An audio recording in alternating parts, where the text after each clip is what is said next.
Yeah, I've been doing some yearly planning, going through this, doing some spreads, some tarot spreads, doing some what do you call it? Some. Have you heard of human design? Yeah, yeah. Human design is sick, dude. It's crazy, right? Yeah, it's really crazy. Wait, so what's your type or whatever? So I'm a manifesting generator. Okay. Yeah, and so yeah, it was weird. So I got a couple like things back in the like a few months ago. It was just like synchronicities, and people were just hitting me up, just like someone mentioned it. And then my friend Fabi hit me up, and she was like, "Oh, I'm getting into this stuff called human design." And then I saw it at at an event thing. Someone had like posted it on the wall, like just, "Oh, I'm really into human design," and I kept seeing it around. So I was like, "All right, you got to check this out." And I Yeah. told my partner Rhonda about it, and she's been super deep into it now. So she's gotten like super. So I've learned a lot from her. Um, and so yeah, so we've been kind of exploring that. And so we actually just found key last night. We were talking about key gene or gene key. Have you heard of that one? Uh-uh. So gene key is kind of built off of human design. Okay. Yeah. So, anyways, we'll talk about human. Do you know yours? Have you done your human design? Yeah. Yeah, so I'm a manifester and I'm a 2-4 Oh, manifester. So I'm a hermit and then I'm also an opportunist. So like okay. I'm initially like a hermit, but then my subconscious is like creating these opportunities for me or, building opportunities. But Ah, uh so you're a manifester. I think you're the only manifester I know. oh really? Okay. Yeah. Chuck is a manifester too. Oh, really? Okay. Yeah. Yeah, but dude, when I was reading that stuff, like, and Hmm. I had a girlfriend that was into it for a while, and I kind of just was like, especially when you first look at it, the chart is like kind of overwhelming. There's so much on there that I was like, Yeah. fuck this. Yeah. But when I found it for myself and was like reading about it, and like one of the things is like my aura makes people like super uncomfortable. Like that's one of the things. And like I don't know. I've just now knowing that when I like see myself interact, especially with strangers, like people sometimes are just like, "Ugh," like when I show up, and I'm like, I wonder if that's my aura, just being like, it's just a unique aura. Like you can look at my chart. It's like I think it says it's like very like yeah. I'd have to pull it up to see exactly what it says. Yeah, I got the charts up here. I could maybe just type it in and do one real quick. Yeah, this is interesting because I feel like it's so crazy. I there's like the rational part of my brain that's just kind of like does not want to believe in any of this shit. Like it's sort of astrology, but I don't know, man. Like human design is like really spot on. I feel like it, and it's so detailed. You know what I mean? Yeah. There's so much to it. It's not like, oh, you're a Virgo or whatever, and like Virgos are like, kind of stuck up or something. Yeah. Yeah. um, but Yeah, because it's like there's like the types, but then like really it's like what matters is like your profile within the type. exactly, yeah.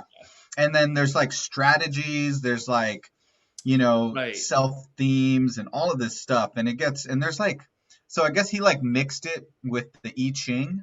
So every energy Okay. center has like gates that open and close, and each gate has like a different meaning that corresponds to the an I Ching symbol.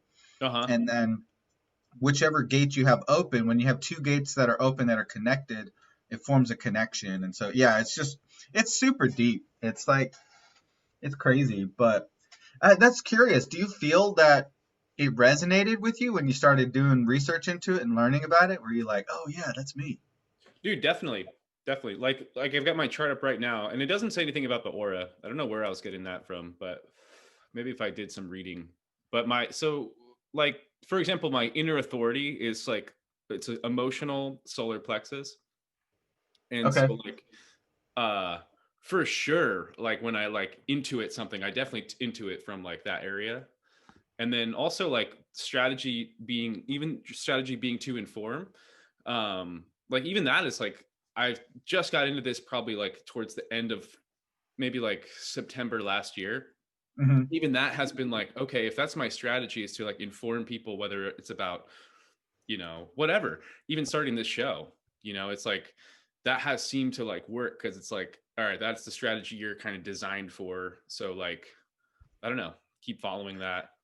And I mean, not to just be like, oh, inform people about Bitcoin and like inform them about, but just like No, literally try to like inform people about things that will help them progress. I always thought about it. So me being a manifesting generator. So I guess we can kind of give, for people listening that or watching or whatever, if you don't know about it, it starts out with like 5 types. They're really like 4 types, but one of them kind of has two. So most people are generators.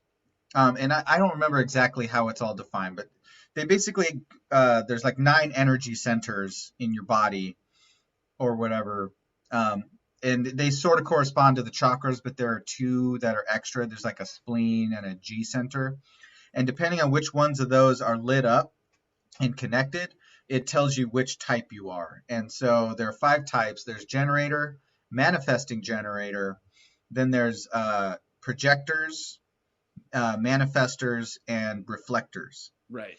And yeah, and so yeah, with me, I'm a manifesting generator. So it's like I have a like I am a most people are generators, but I have this like weirdo thing where so manifestors apparently don't really have to check in with other people to do something. They just find something and then they just go with it.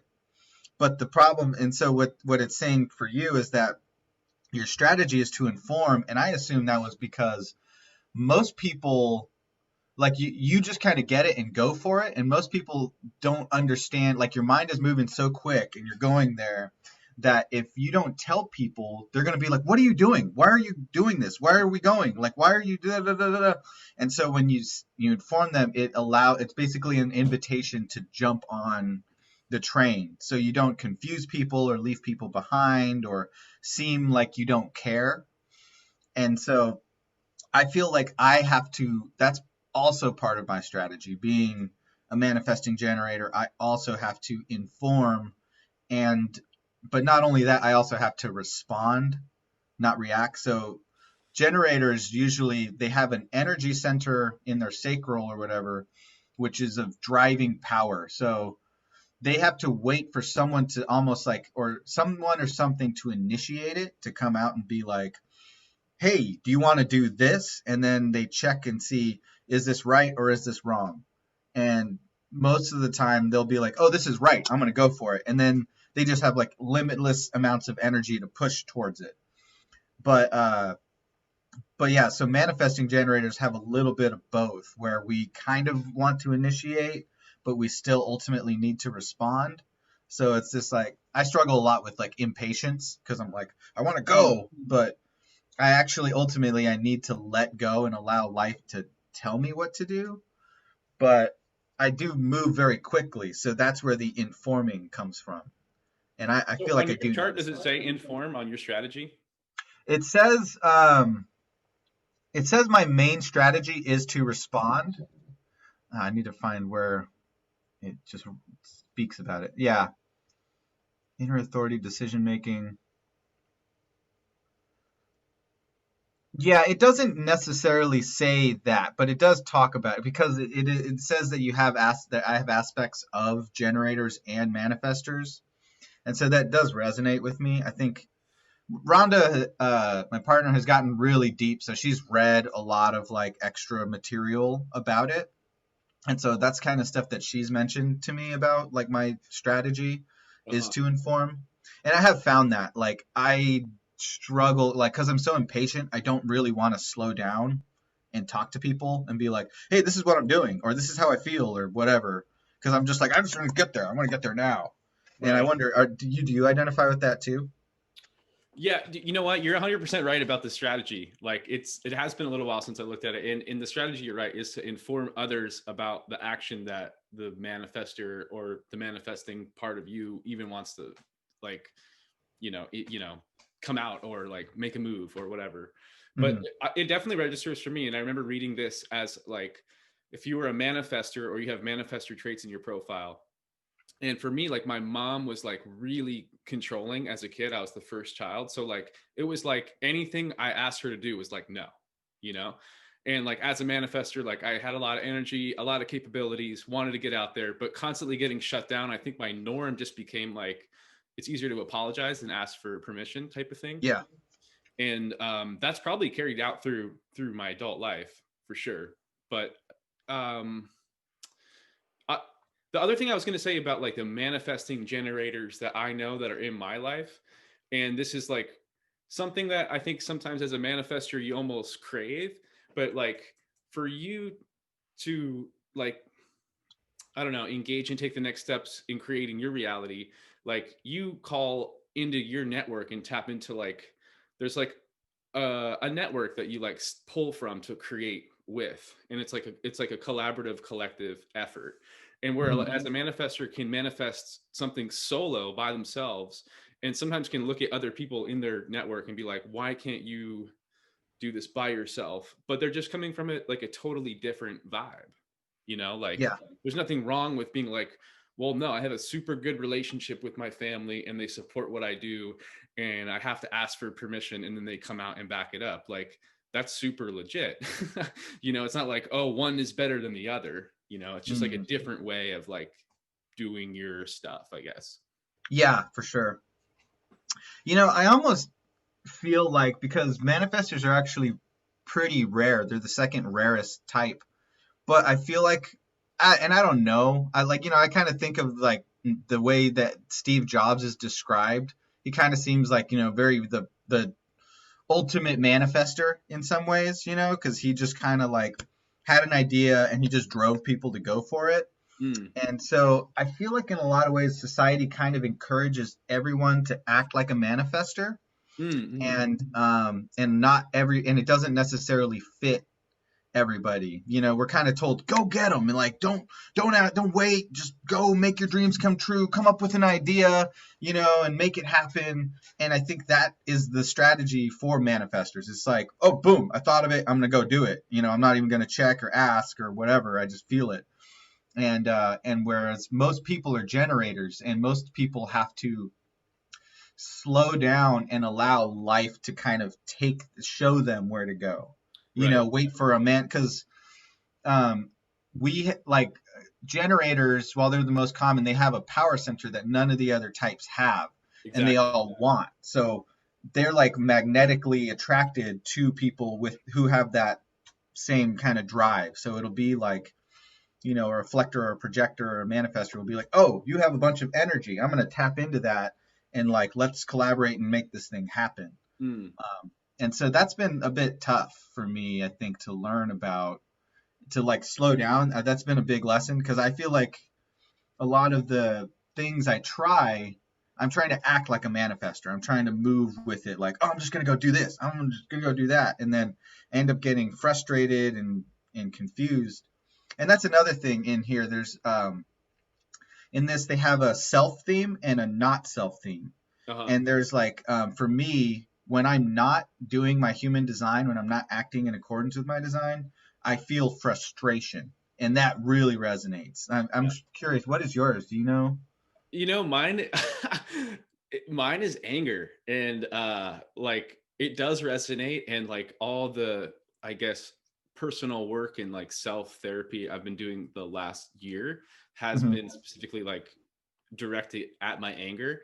And I'm definitely somebody who is always like, I'm not an angry person, but like that's what angry people say, you know? So to have it, yeah, like for sure, when I'm not in my design and I'm giving off an angry vibe, or I'm just angry and steaming, like that should be like a good indicator that like, hey, I'm out of alignment. Like, all right, what's going on here? And I Yeah. mean, it's 32 laps around the sun and counting, and like I'm still working on it with a therapist, where it's like, even today, like before this call, like I was a little bit anxious, and I'm like, what am I anxious about? Like, it's not about talking to Aaron. It's not nothing's like negative in my mind, but I couldn't figure it out. So I went and did like one lap around this trail in my neighborhood, And like just now, still, it takes me to go all the way outside and try to slow down and be like, okay, what are the possible scenarios that are causing any sort of anxiety? And it's like, okay, well, I haven't hit this one friend back. There's an email I have to do, and I'm grocery lists. It's like, okay, if that's what it is, like that's what it is. But in the house, it was just like I could not slow down, to even figure it out.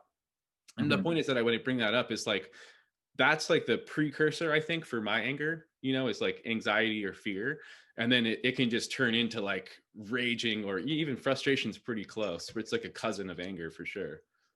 Dude, that resonates really heavy with me because I feel like this past year I've really been dealing with anger and trying to tackle it. Yeah, because I definitely have a temper, because I'll get frustrated, and then and I think it's exactly what you're saying there. It's these unclosed loops in Mm-hmm. my mind. I'm like, Mm-hmm. oh, I want to work on this song, or I want to get this thing done, and that and that, and I'm like, when am I going to do it? And then someone's hitting me up like, oh, I got to go help this person do this. Well, okay, but I really want to be doing this, and it's like, okay, and then this person has no idea any of the other shit. And then I just start I start being snarky to them or saying, mouthing off and being mean or angry to them.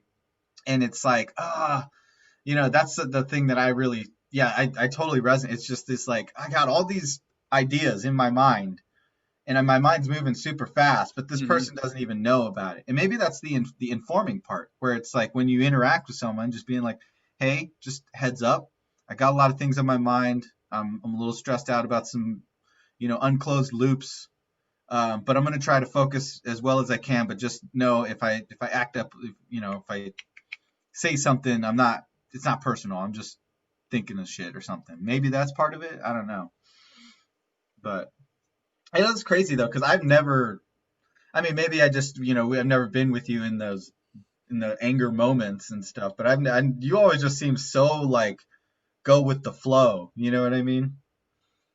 Yeah, probably at like the workplace and stuff, but Yeah. like at things, there's things definitely where it's like they really care, like in my personal, I really care about it, like in my personal life or something. Huh. But I mean, yeah, I think it's cool that we're bringing this up too for anybody that listens or is listening. Like your emotional health, especially as a male-bodied person or as somebody that's trans-bodied person or anybody that's not like the typical yoga babe. That's like, oh yeah, I'm doing emotional work, and that's like the normal. Like any other body types also have emotional health, and it's extremely important to like, just like going to the dentist or going to like get checked up if you feel like you sprained your ankle and maybe you broke a bone. Like it's just as important. So this dude with that I'm working with, he's just really trying to get me to like hit the pause button before I react, because it's like I know how I want to react as like a calm, cool, collected, go with the flow person. That's usually like an option if I can slow it down. Yeah. But like when I react in that fear, anxious, or I'm already to the point where I'm angry, dude, who knows what's going to come out of my mouth? Or like what kind of email I'm going to write. It's like, Yeah. and that's not, that is me pushed to like an edge, I feel like, but Hmm. it's not me like calm, cool, collected from the center. Yeah. Dude, I totally get that. It's like, it's so weird. It's like another thing takes over when I'm pissed, and Yeah. I hear the words coming out of my mouth, and I'm like, oh, why did I say Yeah, that? That for was mean. sure. For sure. And then Oh, there's almost this like, I gotta double down. I just said it. I gotta, you know. yeah, I know. Yeah. Oh, Yeah. I think it is important. Like, that has been a big thing, and I don't think there's any shame in that too. Is like, you were saying 32 cycles, and it's like I feel the same way. I'm like, I should be over this by now. Why am I still dealing with this? My temper and stuff. I meditate all the time, but I think that's actually really good of you, like, to recognize that and be like, I'm stressed, I'm anxious. You know what? I need to take a walk. I need to get out, and calm my mind down. And I think for me, that's really important. That a thing I've been learning is like, I actually do get a buildup of tension if I don't have physical activity. Like I'll just be sitting here, on my in my chair working on stuff, but like I do need to get out and like work out, do some pull-ups, do some push-ups, go for a walk or run or something. And it's so cleansing for me to do that. And especially if I start to notice like, and I think that's really important for you to notice that and to take that time and be like, instead of just being like it'll resolve itself, but to be like, no, I'm going to take a walk and process what is really going on. I think that's a huge sign of maturity, and that like you're really moving forward with it. Yeah. Yeah, and it's also like I also hit like a plateau, I think, because there was a point where I was like, oh, I've done some work, and I have been doing work like this for years, but there was a point where it's like, oh, I'll just lash out, catch myself lashing out, and then apologize. Like that's fine, Oh, right? And it's uh-huh. like, that works like maybe once or twice, but like if that's that, that just became like not good enough for me to feel like this is okay, Mhm. like you could the third apology, fourth apology, it just starts to land a little flat. Yeah, no, that's a good point. Yeah, I've been really interested in trying to figure out how I can channel that anger, that energy, because it's Yeah. very powerful. You know what I mean? Like, it, and it's weird. I think the Buddha said something about how anger is like it's like a sweet. He is really, it's a really cool saying. It's like it's a sweet poison or something like that. Like it tastes really good, but inside it's really bad. Mm. Because it feels it's like I compare it to like scratching a mosquito bite. Like it feels really good to scratch it, but over you keep scratching and it just gets worse and worse and worse. It doesn't get better. And like anger feels that way. It feels like so right to just be like, fuck you, man, like da da da da da da, just like let it all out and scream and punch something. But then it doesn't go away. It's like keeps going. It's just like, and then you just witness like other people just do not have, it doesn't resolve anything. That's the problem. Yeah. Yeah. I Yeah. wish anger Finding a place resolved. to channel it is it can be tricky. I mean, when I was younger, we rode skateboards pretty much 7 days a week. And I remember skateboarding like when you'd have kind of a rough day at school or your girlfriend dumped you or something like that. And Uh-huh. that was a great outlet. Like you pushed a little harder, you went a little faster, you wanted to like take your grinds a little bit longer or whatever. Like that seemed like a good outlet. And then growing up as an adult now, like, I mean, skateboarding is just super harsh on the body. So like Yeah. I don't really do it as much. I've tried to like channel that into like martial arts and stuff. And I've just straight up gotten injured because like Oh. I'm coming at it. I've lost my technique. Like throwing a punch angry is like probably not like a technically good punch from the hip. It's probably coming from the shoulder and, Hmm. it can be damaging. So I don't know, like as an adult, the best that I have found is maybe like long distance, like running or something that's like an endurance sport, like that. But I don't know. No, totally. I find that too because yeah, you can you just run, run, run, run, run, and you can really push yourself that way and like tire yourself out, and it's Yeah. like, okay, cool, Yeah. Yeah. or something, yeah, meditative, where it's like, yeah, I think you're right, endurance thing, because I'll sometimes just sit and be like, okay, I'm angry, I'm gonna go meditate, and do some breath work, change my breathing, and then like just kind of, yeah, you just need to pull yourself out of that pattern and then be able to look at it like what you did with this kind of loop you did where it's like, all right, I'm gonna get out of the environment, pattern switch, and like, okay, what's really the issue here? What's the underlying cause? Yeah, that's so interesting. Yeah, that technique it's. I mean, I've used it for 2 days, but it's been great. And both times I've been like, huh, like that little thing has caused like this big. It's taking up a lot of space in my mental place right now. Hmm. Like it's not paying any rent, and all it is like a text or a phone call back to somebody I haven't hit back for a day or two, and then you go grocery shopping. Like it's not the end of the world. You know what I mean? It could be so much Yeah. worse. But Well, are you that from? little thing unresolved just like causes confusion, and then I'm distracted, and it's like it's almost time to meet Aaron, and Yeah. Have you heard of cognitive behavior? I mean, you probably have CBT, cognitive behavioral therapy. I've heard of it. I don't know if I've ever actually like been in the room when somebody's teaching it or anything, or read anything about it. Well, so this is really big, I think, kind of what you're talking about.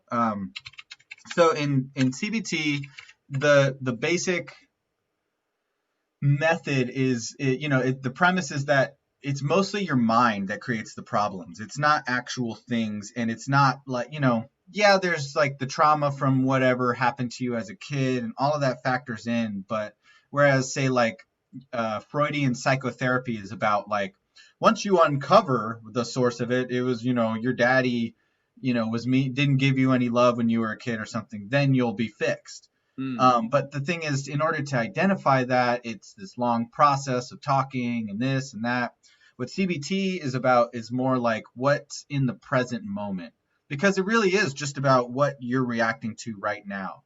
And so they say that your mind, I have identified 10 cognitive distortions that we have. And a lot of times it's that we're blowing things up out of proportion. And it's based on our programming, but you can fix it in the present moment. So here, let me read these cognitive distortions. They're pretty cool. And I think it'll kind of make sense. Like, so the big one, like, one is all or nothing thinking, mm-hmm. where it's like, you know, this bad thing happened to you, and you're like, it's either 100% perfect or it's 100% bad. Right.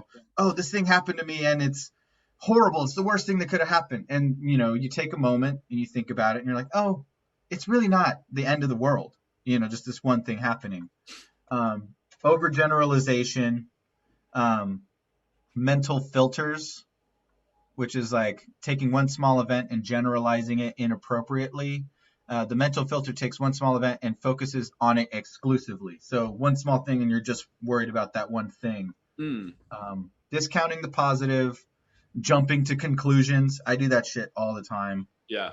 Like magnification. I think that's kind of like apocalypse thinking, like something and exaggerating the importance of something. You're like, oh, this tiny thing happened, but it's huge. Um, should statements, all of that kind of stuff. Let me see here. That's not the best list of the 10 cognitive, but you see what I'm saying? I think a lot of times, like for instance, a big exercise in CBT would be like um, giving yourself, like, you have a bunch of tasks that are stressing you out. Like one is, okay, I got to have this conversation with, this person. I got to talk to my girlfriend about this issue, the fight we had, or I got to send an email or whatever. And so you're in your mind, because it's not done and you don't know how it'll turn out, you're thinking it's going to be like way harder or take a lot more time or be more difficult, be more stressful than it could be. And so what they'll do is they'll say, okay, just write it down. Like, what's the task? And then write down on a scale of 1 to 100 how difficult you think it will be. And then once you do it, write down how difficult it actually was. And what that does is it allows you to take it outside of your mind and quantify it so that it doesn't have the same like power. And so like when I read this exercise, he used this example of this woman, and she was going through a divorce, and so he suggested to her that she take a night and just be by herself, where she just does whatever she wants, but only by herself at her home, like essentially take herself on a date. And so she had two things. She was going to have dinner with her ex, and then she was going to do this solo thing. And so she thought, oh, having dinner with my ex, that's going to be great. That's going to be like an 80 out of 10 pleasurable, and dinner with myself is going to be like a 20. It's going to be miserable and lonely and stuff. Yeah. And then afterwards, she found out, like when she redid it, that it was actually the opposite. Her dinner with her husband was horrible. They fought and bickered the whole time and brought up all this bullshit. And then her dinner with herself was great. She like remembered she liked drawing. She liked to make art. All these little things that she had forgotten about just being by herself, actually came back to the forefront. And so this exercise helped her to reframe a lot of it. And I think, when it's these little things, and it's nothing to beat yourself up over, because, I think we have a lot of programming about stuff, but yeah, it's just, we just naturally start to think about small things, unfinished loops, as if they're these like, because we don't know what they'll actually be. So we think they're going to be huge and stressful and painful, and they're not going to get done. And if they don't get done, my life's going to go into chaos. If I don't get groceries, then I'm not going to, what am I going to eat? And then I'm going to have to go this and then that. And then like, if I don't eat well, I'm going to get angry, and then this is going to cause that to be bad. And it just causes this whole problem. Yeah. But once you start really like, okay, is this really that difficult? Work it out in your mind. You're like, oh, no, that won't be that bad. I just need to do this. Done. And it helps you to really kind of figure it out.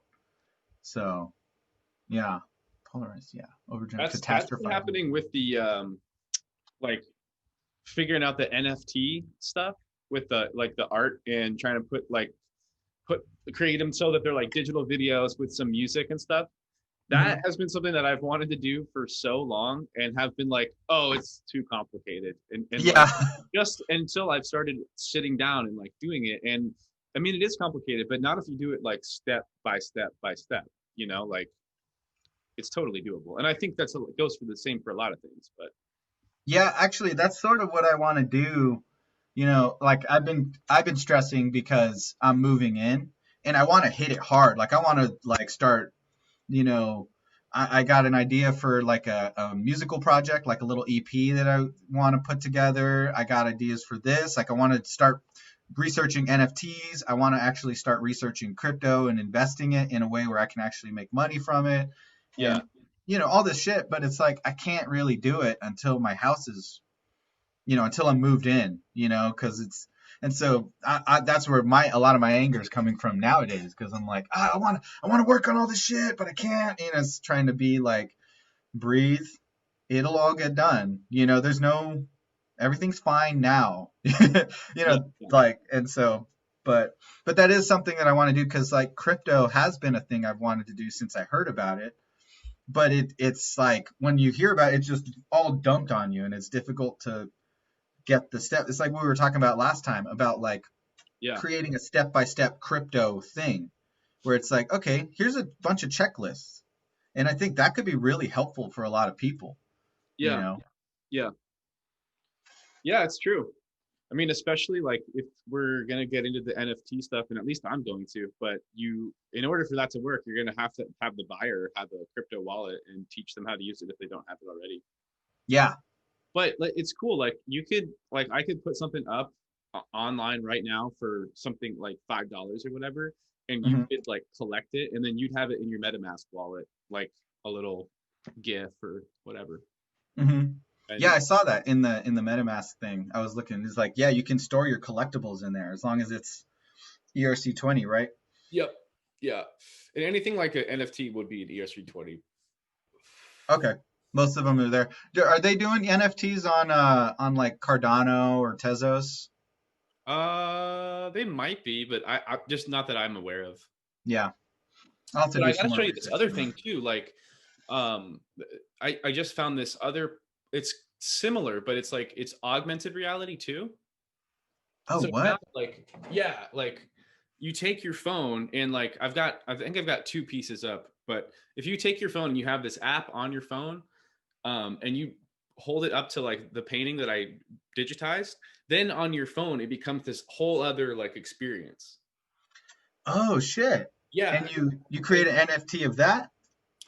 Well, dude, there's the opportunities at this point are endless, but like what's dope is like that can be anything. Like you could hold it up to like your painting is basically they're turning any picture into a QR code, but they're not showing it as a QR code. They're showing it as a picture, So like your phone's reading it, and then you can be like, hey, you read this code, now do this other action. So like right now it's like, look at my painting, and then it becomes one of those digital, like kind of like 3D versions. But you could do is like, you could make that be a video of like a time lapse of the painting being done, or literally anything. Like that could be a fucking music video to an album that you have. And like, you listen to that as you go through the gallery with your phone and your headphones on. And like, I don't know. It's just like, I'm like, this is like all coming together super quick. And I think like, it's going to be really cool, whatever comes through with all of this stuff put together. Yeah. No, I'm super excited about this. I'm actually really excited that you're a manifester, because I feel like that's sort of what I need. Like I need, kind of like my big fear like kind of being a generator is like that no one's going to like hit me up to like do things. Like I'm just okay, you're supposed to wait and respond. And so I'm like, how do I how do I do that? If I just sit and wait, like nothing's gonna happen, you know what I mean? But Hmm. like it's cool because hearing that, because then your strategy is not, I feel like I connect with a lot of people who are also supposed to be invited or to wait and respond. But it's like no, and I think that's sort of how we've been doing this podcast. You're kind of just like go, go, go, go, go, Yeah. which I do actually really enjoy. I feel like being the manifesting part of my design is like, yeah. And the other part is like, oh, hold on, I'm freaking out. Like, but like I'm really down, and I like how gung ho you are, and how just like no, just fucking just put it out. And I'm like, yeah, yeah, you're right. Let's just put it out. Like why am I stressing about like it's got to be perfect? It's like no, let's fucking put it out. you know, it's a long, it's a marathon, not a sprint. Like don't worry about like everything's got to be perfect. It's like no, it doesn't. Most people aren't going to see the beginning. It's just step by step. Yeah. And so I'm glad, because that way it's like yeah, you can suggest things and I can respond to it. So I'm like, oh, that's cool. That maybe that's working out. That's why I like it. Yeah. Yeah.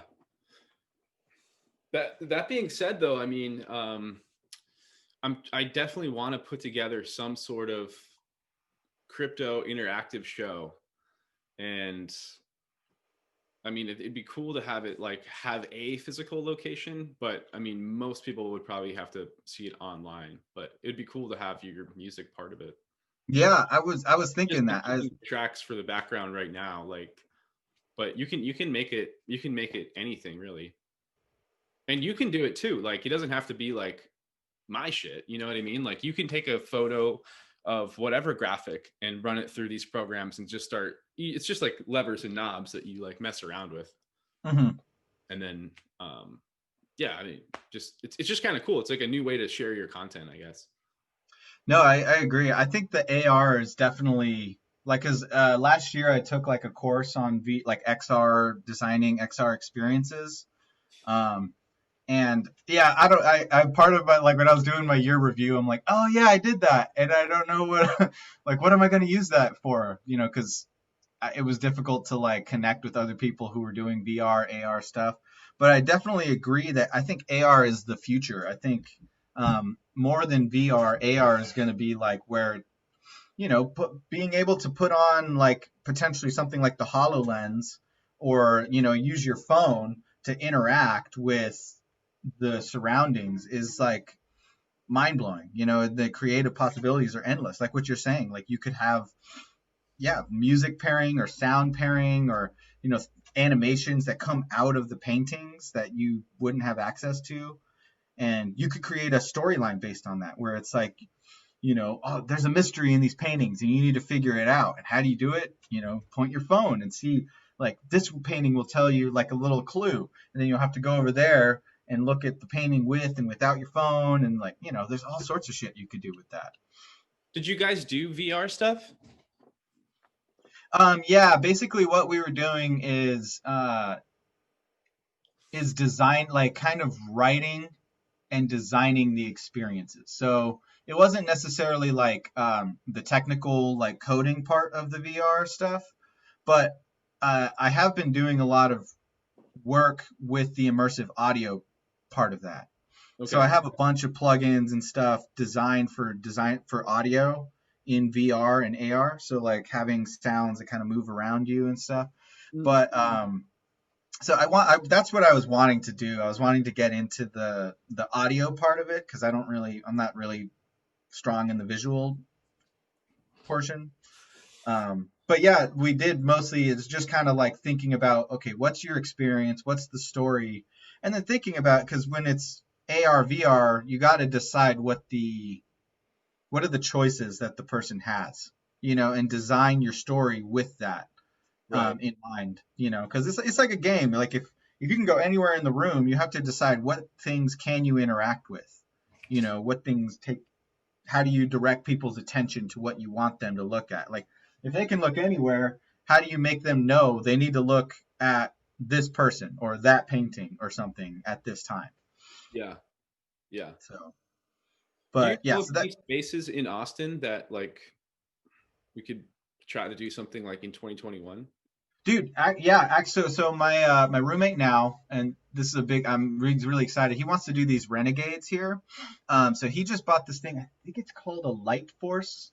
I forget the name exactly, but it's basically like an app or something that allows you to projection map really easily. Like it'll like do a reading and it'll find all the contours and then do it automatically. And so he has a friend who's an artist here in Austin who's great. She does like her art's very influenced by like Renaissance paintings, you Okay. know, so she paints like people and landscapes but in a Renaissance style. And so he wants to take her paintings and then projection map on top of them and stuff. And now that I'm talking to you about this, I'm like, oh, this could be really cool. Like with your paintings, you know, we could do prints of them or like, I don't know how we would do it, but like, you know, at some point, yeah, we create like an event and then projection map over your paintings and then have like something musical about it that you could interact with, you know, Mm-hmm. Mm-hmm. um, or even just the AR thing. Mm-hmm. Yeah, I mean, all of it together is like it all kind of goes together. I'm almost just like, what if we like projected like we had the exact same setup, you know, like we get a wall or something that's, um, you know, the same height or whatever, and then you say, okay, this painting is going to be like, you know, 3 feet up and like, you know, 4 feet from the edge of the wall, and this other one's going to be 6 feet up and 3 feet from the other one, and then so we line them all right, and then we project so that people in Austin are seeing the exact same, like your paintings are in real life over there in New York, and over here in Austin they're seeing Oh, okay. you Yeah, know, you they're can do seeing that. projections. You know, we just put like canvases up and then we project onto the canvas. You know, we map them and stuff. Right, right. Yeah, you probably could do that. You probably could do Yeah, that. that would be something fun to play with. You know, having like concurrent art shows in two cities Uh-huh. far Uh-huh. away. It's like, yeah, this is the music from Austin. This is the paintings from New York. You know. Uh, Right, right. Yeah, I'm just dying to do some like more art and music stuff while COVID is happening, just because like I do think in, I don't know, the not so distant future, this will kind of start to ease up and fade as the vaccine comes out and whatever. But yeah, I think while we have this, it's like, I don't know, what can we do that's like digitally art experience, plays with AR stuff. I don't know.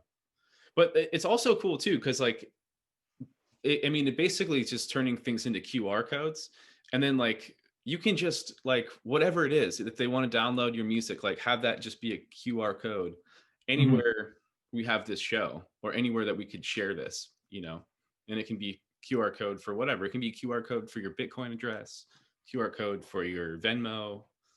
I mean, you can make a QR code for anything, Totally. and You people know, we all could, they have to do is like hit it up with their phone, and then they can send whatever it's set up for. or it's almost like, you know, if we create a coin or something, or like yeah, like yeah, we create a coin or in the NFT or whatever. The NFT is like, you know, and you use that to get into the show or something. So it's like, okay, cool. You just, you know, trade us our coin or so. Yeah, you buy an NFT or you buy a coin, and then that's how you use that to get into the show or something like some Ooh, sort of crypto ticketing. yeah. Okay. Maybe could be something, but also, you know, if you, it could be like collector's items, like, oh, I was in Austin and I went to this show. This is actually what my friend and it's similar to what my friend's doing with Meow Wolf. They're trying to create this like thing where you go to different Meow Wolf locations Uh-huh.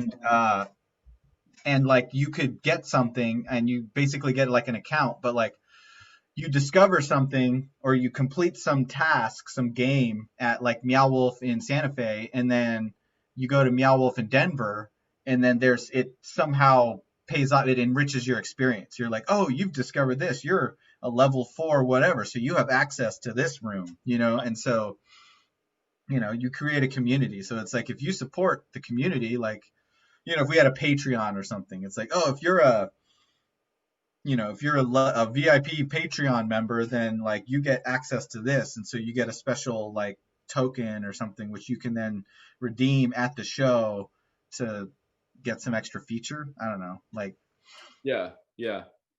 How do you feel about trying to do like we could ask for donations or something for the content? Like, I mean, yeah, like that's what seems to be. I'm down with it. Like, I feel like that's kind of like what everyone should do at this point because the doors are open and the anyone can sign up and do it. And it's like I think that's what's really empowering about Patreon. Whatever issues Patreon has. But like I think that's why I like that so much is just uh-huh. kind of like, oh, I like this creator. I'm gonna reward them for just the attention. Like, that's what really the economy is based on. Like you can't get your time back. You can't get your attention back. Right. So it's like if people find value, support us, especially as we start to, and I think with this being our new year episode, it's like kind of discussing what do we want to do? Where do we Right. want to take this show over this next year? Just kind of loose goals. I'm not trying to like Yeah. get, by by June we should have this much, this many followers or Oh, whatever. yeah, But for like, sure. I do think it's, like I want to provide value, and I think both of us we want to provide value in terms of educating people about crypto, providing a platform for our friends and for people who we feel don't have the audience that they could have or should have, and yeah, and just kind of encouraging other people. So it's like if people find that valuable, if we can inspire others or teach others about crypto and stuff, it's like, yeah, and if you feel like we provided value, like throw some back, pay it forward. And that's something I want to start doing more and more over this next year as well, like signing up for a Patreon, giving donations to artists or people I learned from online. Uh-huh. Uh-huh. Yeah, let's see. I'm trying to think of the best way to do that. We could set up like we can definitely set up a individual account, or we can also do like just our own individual accounts too. Like whatever fundraisers raisers that you bring in, then it's like it's your funds to do with. You know, Yeah. but Well, I and like it. I uh, mean, I'm curious. This is a thing that I've been kind of like trying to figure out. Like, I was kind of having some realizations about my life as I was reflecting over this past year and like what I do. And I feel like this year I really went gung ho. I made shit tons of music, and I felt like I hit my stride in terms of like my skill level matching what I want to be able to create to a certain degree. And I was like, okay, I'm going to try it and I'm going to really make it happen. And I didn't really get to see much, financial or audience success with the music. And in a lot of ways, I'm still figuring it out. But I was thinking about like, I'm not really just a musician. Like I think a lot of other people are who are like, this is what they do. That's all they want to do is just music. And I've always been very much into lots of different things. Like nowadays, I'm reading a ton on like finance and economics and cryptocurrency and stuff. And I used to read a lot about science and perception and consciousness, and so I'm always all over the place philosophically. And so like you stepping in and kind of just being like, oh, let's do the podcast. And part of me is like, maybe that's more of what my main thing is, like discussing ideas and playing with them and expressing them and trying to put them in a way that other people can understand them, connect dots. So it's like, oh, hey, I have all these artists, queer artists, you know, underground people who are alternative in all these ways. And then I have like interest in crypto and economics. And it's like, this has a very insular kind of tech bro world. And this is very insular kind of like, you know, alternative sexuality and lifestyle, but they don't really mix that well in some ways. A lot of the people in crypto are not very social, kind of nerdy or whatever, and a lot of people over here are very social. But it's like these aren't, they're not against each other. And I think a lot of people over here in the art scene, they kind of feel like crypto is just another capitalist scheme to oppress people or whatever. And it's not perfect for sure, but I definitely feel like dude, if we could get them to meet, like that would be such a beautiful blossoming. And I think that's where, both of us connect. But that's why I was actually wanting to talk to you about is like, I'm curious how, because I want to get inspiration for me for how I can compartmentalize my music and my art with my broader thought, and like how that could work into the platform we're building here with this podcast versus my music. And I was curious how you think about, you do crypto and that's kind of your main money maker right now, but you also love to think about these, consciousness, spirituality, economics. You're think about all sorts of stuff. I think, and we're very simpatico in that level. And I'm curious how you want to fit your painting in, how you want to like compartmentalize your painting with all of that other stuff. Yeah, yeah, no, that's a good question. And I mean, it's not, honestly, it's just not been until literally like this week where I'm like just continuing to connect all these dots together. And for a long time, like I have always loved just painting, and like occasionally like I sell some paintings, but by no means does it like feed me or like is the reason that I paint, you know. But Mm-hmm. I've also never felt like I never wanted to make a website. I never wanted to like make just prints or like just like make shirts or something and that's it. Like that's what I do. I just always was like, I don't know, that just was kind of lame to me. Like I just liked painting so much for Mm-hmm. myself, you know?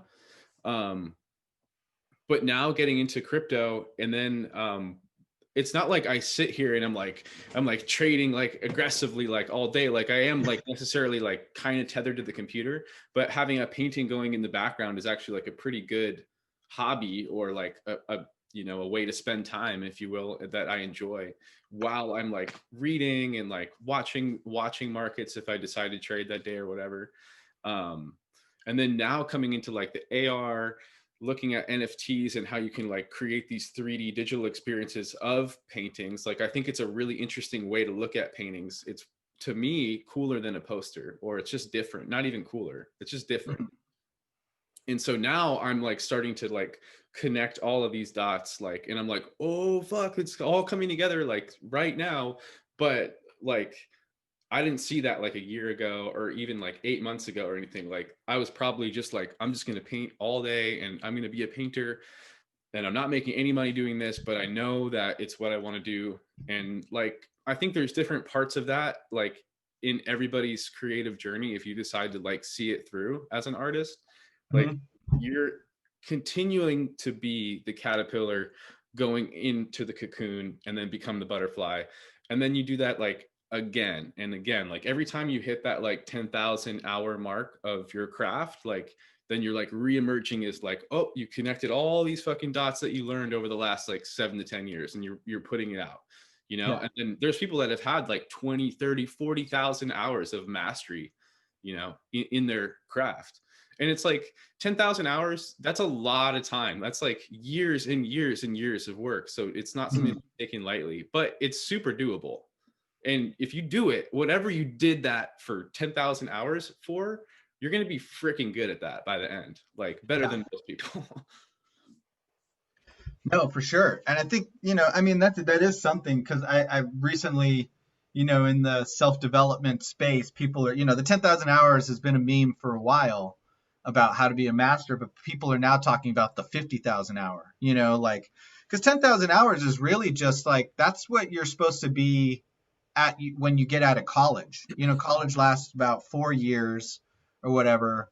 And 10,000 hours, supposedly, it's like you can do that if you work full time, 40 hours a week.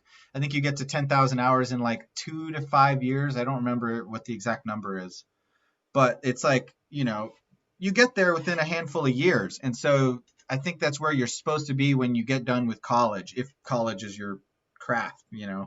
Um, and so that's like, you are now an expert or very skilled at what you do, but it's really when you hit that 50,000 hour mark of continuous pushing yourself and trying to better and become, you know, yeah, to become a greater expert or master of your craft, that you really like that's when you really get. I don't think everyone gets to that point. I think a lot of people will get to 20,000 hours and be like, cool, I know what I'm making. I'm going to make the same exact kind of thing over and over and over again. I'm really good at portraits. I'm just going to paint really good portraits for the rest of my career. And that's not like, that's nothing to shake a stick at. Like, if that's what appeals to people, I think I actually envy artists like that who are like, I'm making house music. That's it. Like, just for the rest of my career, I just want to make house music. I'm Right, like, right. that's dope, or like portraits or whatever, like, all right, I paint fractals, that's my thing. Yeah. And it works out for a lot of people, especially like on Instagram and stuff. But I've always had such diverse interests that I can't. I almost feel like it holds me back in that way. That it's like you got to build that slow thing, but it does sustain you. And I think that the people say like an artist who has multiple periods, like Picasso, he has this period, Cubism, and then he changed it and turned it into this period. And it's because he never quit and he always wanted to keep innovating. And so he got to those 50,000 hours. He probably went beyond. Right, right.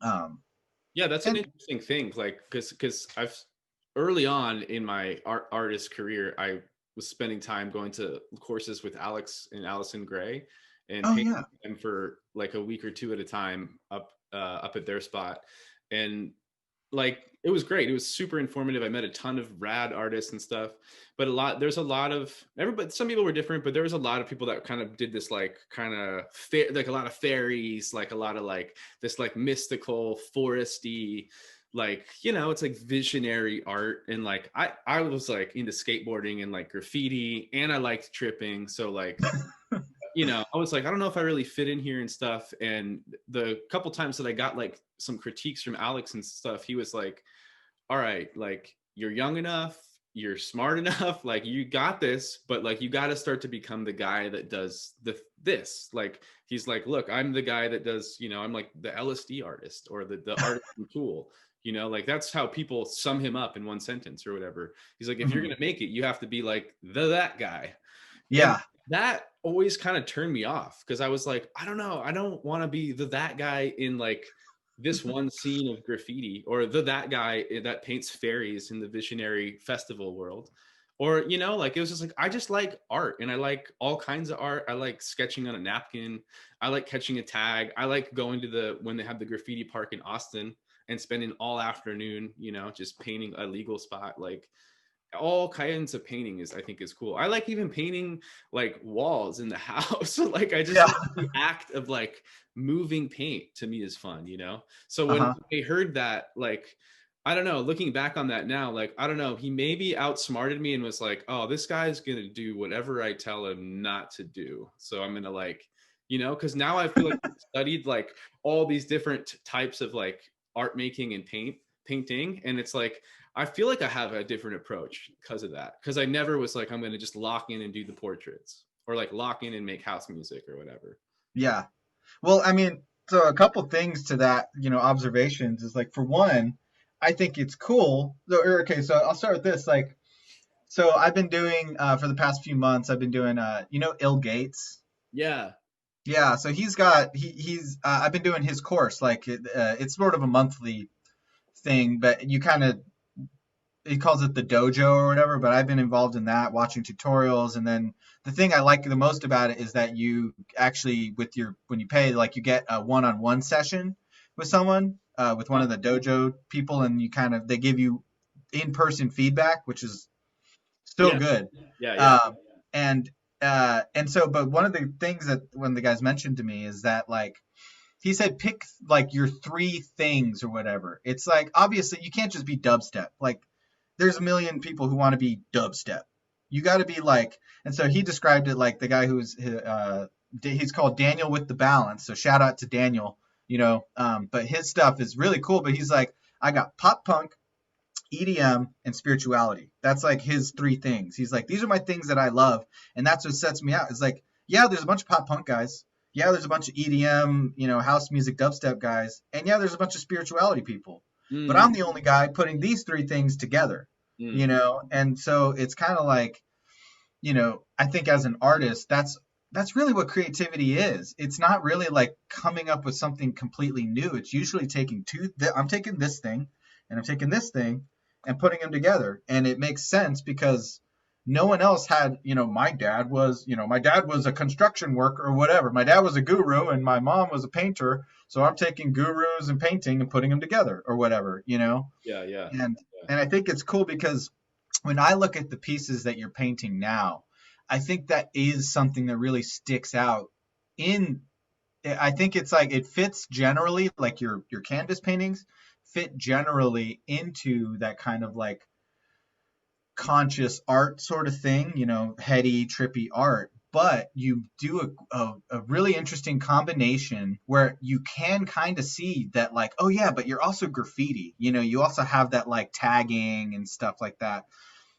But it's like trippy, what do you call, like geometry, sacred geometry stuff mixed with like landscape realism and then mixed with this just kind of like fuck you attitude of like but a fucking hamburger. You know what I mean? And it's like, and I think that's cool, and I kind of identify with that. Because I struggle too with like, what is my music like, how do I describe it? Because I've always been, ever since I was a kid, I've really been proud of this, my personality for being like very eclectic. Like I love all kinds of music. I listen to fucking noise, experimental noise. I'll listen to Justin Bieber. I'll listen, and I try to treat it all on the same level. Like this isn't any less of, quality just because it's, on the top 40 or whatever. It's like, I Yeah. want to do it all, but I feel like that's been limiting because it's like, yeah, well, you got to be, the goth guy, or like you write really depressing sad boy music, or you write really poppy, love songs, or, and I'm like, what do I want to make something that's like world beat, but it's got some industrial shit in it, and like, mixing all these things together. And I kind of identify because also with the what I would call bathos, Uh-huh. where it's like not taking it too seriously. Yeah, Like it'll be yeah. kind of dark, but I'm gonna slap a little silly thing on. Like, don't take your shit too seriously. Right. And I kind of see that in your art too, where it's like, yeah, transcendent, you're transcendent. We just did DMT, but also like you got to take a shit, like Yeah, that yeah. kind of thing. Where you like, but hamburger still fucking tastes good, like Yeah, yeah. yeah, it's like organic, but like, Yeah, but yeah, there's something like super powerful when you make somebody laugh.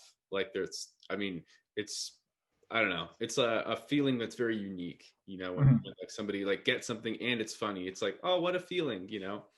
yeah, and part of me almost feels like I put in a lot of time, but maybe it's the fact that I don't quite know what to call it because it hasn't been invented yet. Like there are people like Joe Rogan, like on one level, yeah, sure he's a stand-up comedian, but he could never have realized when he was doing all that work as a stand-up comedian that what he was actually training for was being a podcaster.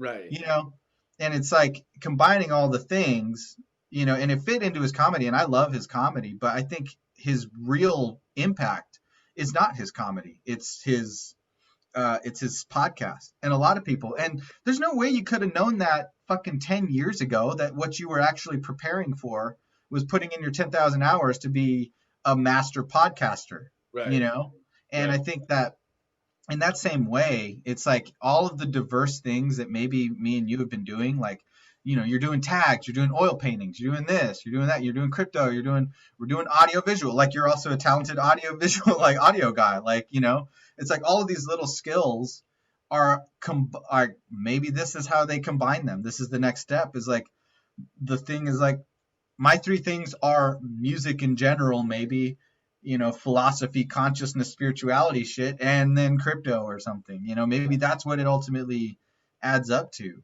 Yeah. And part of that's sort of what I was, kind of contemplating is like, maybe I need to die that part of myself that always just wanted to be a famous, a fucking rock star, a famous musician, is like, that's not actually who you are. And it makes sense because it's like what you were saying about the, you know, like if you were maybe just meant to just be a painter, yeah, you would be all about like, I got to make prints, I got to do this, I got to sell my art, I got to get into galleries, I got to do that. Mm-hmm. And I'm the same way. It's like, I don't push myself for gigs or making t-shirts and selling it. It's like I want to, but it's never felt natural to me and it's always felt weird. And, that's definitely part of my journey, I think. But maybe it's because I needed to have this avenue of like, okay, this is an outlet where I get to talk about my art and about what I do, but I get to do it in a way that where it makes sense how it's valuable to other people. You know what I mean? Yeah. Yeah. Like, I don't know, I've always struggled with that because they say, and when you're creating something, that it should be valuable. And I think a lot of times my art I've struggled to figure out like, how is this valuable for other people? You know, how is this creating something that people want to share? Mm. And I think it's taken like this thing though, like I kind of see it. I'm like, that's pretty cool. Like I am really passionate about society and I don't like a lot of the structures in place. And I see that like crypto and the possibilities within it are just like so huge. It's definitely, yeah, I'm not, crypto utopias, but I want to be and I see the possibilities. But I'm also have a huge love of art and I think there's a lot of that art missing there. And there's a lot of in the crypto space and vice versa. And I think it's like, oh, that kind of makes sense. Like we could just get right there and no one's doing it. Yeah. Yeah. Yeah. And if we kind of make it simple and we do it ourselves and show other people how to do it, I mean, I don't know, that can be pretty cool. I agree. Yeah. I think it's huge. And crypto fucking like this is the time to really start putting the videos out. Like I follow this guy Bitboy Crypto, and I really like his YouTube channel, and I feel like um, he simplifies things a lot. I like his vibe, and a lot of crypto is like channels are really difficult to follow, but he does a good job of explaining the different tokens. He gives really good advice. At least it seems like he does, Uh-huh. based on kind of past like performance. But he does seem like literally he's out to help people. Like he just wants to make it bigger and explain the concepts. And it's like I think crypto YouTube channels, crypto anything to do with crypto. I mean, it's trending right now for good reason. Totally. And I Totally. think it's like, yeah, being that. And I think it's like we're being at the position here where it's like I'm just getting into it. You've been into it for a while where it's like, okay, cool. I can kind of take that dynamic of like the beginner, Uh-huh.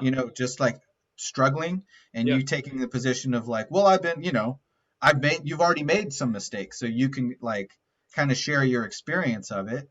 Yep. And then it's like we can get people who are, hardcore just crypto, you know, yeah, we can have some of them on as we meet them and kind of collaborate, but we can also have, the artist thing and kind of just be like, how does a person, because I think that's important. How does your average person who has their own goals and stuff and doesn't want to be a day trader, how did they get a piece of the pie? How did they liberate themselves from the machine Mm. using crypto? Because I think it's like, that's my thing. I'm like, I'm waiting for the app to come along that's crypto that like, I don't have to be a day trader on it. I can just like put my money here and kind of get some of the advantages or whatever, or I know how to use it. What are the use cases or something like that, Yeah. without having to be a full time, market analyst or something. Right, right. I mean, you don't have to. Like, you can just start building a position. It's never a bad idea. Yeah, Like, the price honestly is irrelevant. Like, because time will pass. It will be 2027 at some point. This price will be irrelevant to the price it is at that day. yeah, And I mean, the whole name of the game is to like not really ever have to get rid of it or cash it out. Like if you yeah. hold it longer term, it will, I think, continue to grow for you. But there's other options too. Like I have a fund that I manage for a couple investors, and like there's other people that have successful funds as well. You can put your money with them and see some sort of returns with that. You don't have to Mhm. look at it or worry about it. But I, I would say if just for the average person, just to like at least get the app going and maybe like put in $100, just see how it fluctuates. Like, Yeah, it's, you don't even really have to be a trader. Like you can just see it fluctuating and going up so much and realize that your money has gone from 100 to 200 in, let's say, 2 or 3 months, and you're like, I'm gonna cash that out and buy a nice pair of shoes. Like, Yeah. use it as a long term thing either. Yeah. No, I think there is definitely the one level of like, yeah, just just basic investing, which I think more people definitely need to learn how to just, that your money is you're losing value by putting it in the bank, you know, Yeah, like or your just money, you're losing money. yeah, for sure. And like it, Right. the fluctuations aside, like unless something really, and it'd probably be good if in the long run, but like unless something really crazy happens, like Bitcoin is only going to go up. It's going to fluctuate, but there, unless like some really drastic action is taken, like Bitcoin's going to be worth something, and Bitcoin's going to be worth more, and the dollar is going to be worth less. That's just kind of how it goes. Yeah. And so it's kind of one of those things. And same with Ether. But I think another level too is talking about the decentralized apps and the decentralized finance. That's really where I think it's like you need a loan, you have bad credit. Like all of us, we all fucked up, in our 20s or whatever, a ton of us, and it's like, oh, I ditched my place, when I was moving to this place and I couldn't pay rent and whatever, and so I got bad renter history, or I took out a credit card in college and I didn't pay it off and I got all this debt, and so now my credit's like shit, and I just wish I had a loan to pay off my car or whatever. And it's like, okay, cool. Well, you can do that with crypto and no one cares. You know, if you got the money to do it and you can take the loan, well, you got, like half of that car payment, well, buy Ether or something and stake it and then take out a loan and then pay it back through crypto. And no one cares. Like there's no bank or anything, there's no bullshit. Or like what we're doing with NFTs, where it's like a lot of people are upset, I think, with Patreon because Patreon is like, it's still centralized. So if Patreon says we don't like artists who make this kind of art or say Right. this kind of agenda, we're going to blacklist those artists. And it's like, there's none of that with BAT. You can give BAT to anyone. Or like crypto, like with MetaMask, it's like if you do NFTs or something, if you build an audience, you don't have to worry about the YouTube going down or anything. It's like you got your audience, and like if they follow you on your, you know, I don't know. I think there's also the possibility of people in the future creating their own little coin, which you can manage and stuff. Like I think what's his name? That BitBoy guy.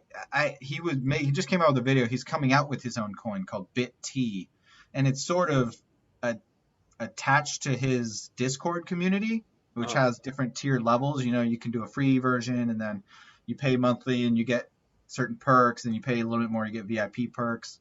And then he's using his own altcoin to kind of regulate that and create an ecosystem. And I think that's what a lot of people are talking about, the future potential of things like Ethereum or Cardano and stuff, where it's like you can create your own coin, and Hashgraph too. You create your own coin and create your own ecosystem Mm-hmm. that people can use in exchange, for various things. And I think that's the future. So it's like learning, like if you're an artist and you have a community and stuff, and maybe it's controversial in some ways or whatever, you can create a coin, and there's this whole little thing like a record label. You Uh-huh. be a record label, and it's like people can come to your shows and exchange coins or build up coins or trade them, and then it's like you get perks, like you get a t-shirt, or you get VIP tickets to the show or whatever it is, backstage passes. Yeah. Yeah. So But I mean, the main takeaway, cool part of the NFT though, is that like you can program that the artist gets paid every time it changes hands on the blockchain. yeah. So if your work gets resold, whether you're a musician or an artist, a lot of times it'll get resold, and you only got paid that first time. You're never going to get the royalties of it trading again. So that's kind of the cool thing about that. But like, I want to know what if we were to do another blockchain episode or Bitcoin episode, like what even now, what is stopping you from just like buying some Bitcoin on Coinbase, and like you don't really have to be a trader. It's just, I mean, it's just as easy, if not easier, than Robinhood, Yeah. and just watching it, you know?